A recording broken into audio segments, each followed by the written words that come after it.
বিদাত হলো ইবাদত। মানুষের ধারণায় মাগরিবের পরে 6 রাকাত সুন্নাত সালাত আদায় করলে 12 বছরের নেকি হবে, এ আশায় সুন্নাত পড়া বিদাত।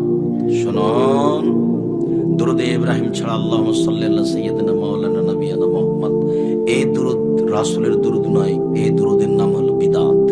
মানুষটা মরে মরে জান যায় যায়, মরে মরে জান যায় যায়, তার পাশে পড়েন লা ইলাহা ইল্লাল্লাহ। কেন? ওইও যদি কোনো ফাঁকে বলে লা ইলাহা ইল্লাল্লাহ, তাহলে জান্নাতে চলে গেছে। আপনি কোরআন মাজিদ পড়ে তার কাছে কোনো উপকার করতে পারবেন না, তার নাম হলো বিদাত। মরার সাথে সাথে তাকে সাদা কাপড় দিয়ে ঢেকে দিবেন, কিন্তু মরার সাথে সাথে তাকে কেবলামুখী করলেন, তার নাম বিদাত। এখন তাকে গোসল দিবেন, ওযু দিয়ে গোসল দিবেন, কথা শেষ। এখন আপনি গোসল দেওয়ার পূর্বে নখ কাটলেন, গোপ ছোট করলেন, তো তোমার মায়া তখন কোথায় গেছিল? ও তো মারা গেছে, এখানে আর কোনো বিধান চলবে না। নখ কাটা যাবে না, গোপ ছোট করা যাবে না, এখন ওই পারে চলে গেছে, আর এই পারে না, এখানে কোনো বিধান চালু হবে না। শুধুমাত্র ওযু দিয়ে গোসল হবে। কিন্তু আপনি কেন পেট চাপে পেশাব পায়খানা বের করলেন? কেন